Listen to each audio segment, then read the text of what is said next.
श्रीमद् भागवतम दसम स्कंद अध्याय 27 इंद्रदेव तथा माता सुरभि द्वारा स्तुति। श्री सुखदेव गोस्वामी ने कहा, कृष्ण के गोवर्धन पर्वत उठाने तथा भयंकर वर्षा से ब्रजवासियों की रक्षा करने के बाद गोवों की माता सुरभि गोलोक से कृष्ण का दर्शन करने आई।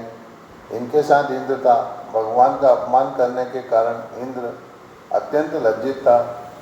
एकांत स्थान में उनके पास जाकर इंद्र उनके चरणों पर गिर पड़ा और सूर्य के समान तेज वाले मुकुट को भगवान के चरण कमलों पर रख दिया।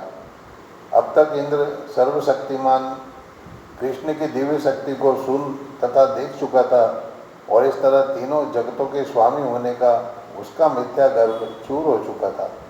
याचना के लिए दोनों हाथ जोड़कर उसने भगवान को इस प्रकार संबोधित किया।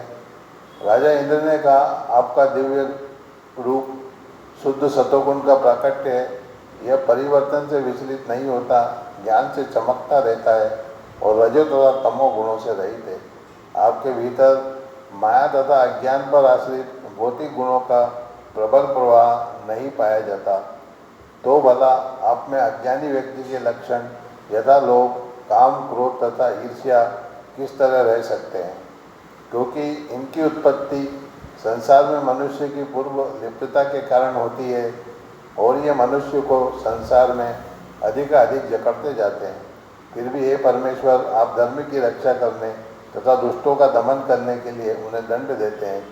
आप भी संपूर्ण जगत के पिता, आध्यात्मिक गुरु और परम नियंता भी हैं। आप दुर्लंघ काल हैं जो पापियों को उन्हीं के हित के लिए दंड देता है। निस्संदेह स्वेच्छा से लिए जाने वाले विविध अवतारों में आप लोगों का मिथ्या दर्प दूर करते हैं, जो अपने को इस जगत का स्वामी मान बैठते हैं।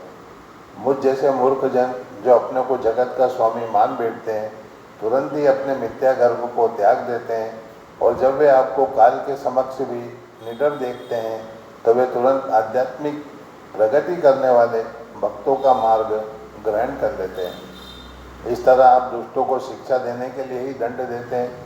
अपनी शासन शक्ति के मद में चूर एवं आपके दिव्य प्रभाव से अनजान मैंने आपका अपमान किया है।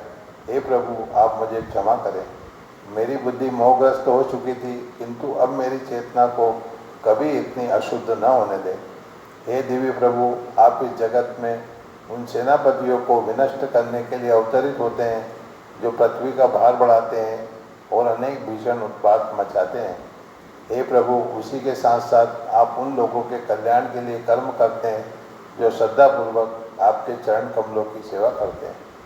सर्वव्यापी तथा सबों के हृदय में निवास करने वाले परमात्मा, आपको मेरा नमस्कार है। हे यदुकुल श्रेष्ठ, आपको मेरा नमस्कार है। अपने भक्तों की इच्छा के अनुसार दिव्य शरीर धारण करने वाले शुद्ध चेतना रूप सर्वस्व समस्त वस्तुओं के बीज तथा समस्त प्राणियों के आत्मा रूप आपको मैं नमस्कार करता हूँ। हे प्रभु, जब मेरा यज्ञ भंग हो गया तो मैं मिथ्या अहंकार के कारण बहुत क्रुद्ध हुआ। मैंने घनघोर वर्षा तथा वायु के द्वारा आपके ग्वाल समुदाय को विनष्ट कर देना चाहा। हे प्रभु, मेरे मिथ्या अहंकार को चकनाचूर करके तथा मेरे प्रयास वृंदावन को दंडित करने को पराजित करके आपने मुझ पर दया दिखाई है। अब मैं परमेश्वर, गुरु तथा परमात्मा रूप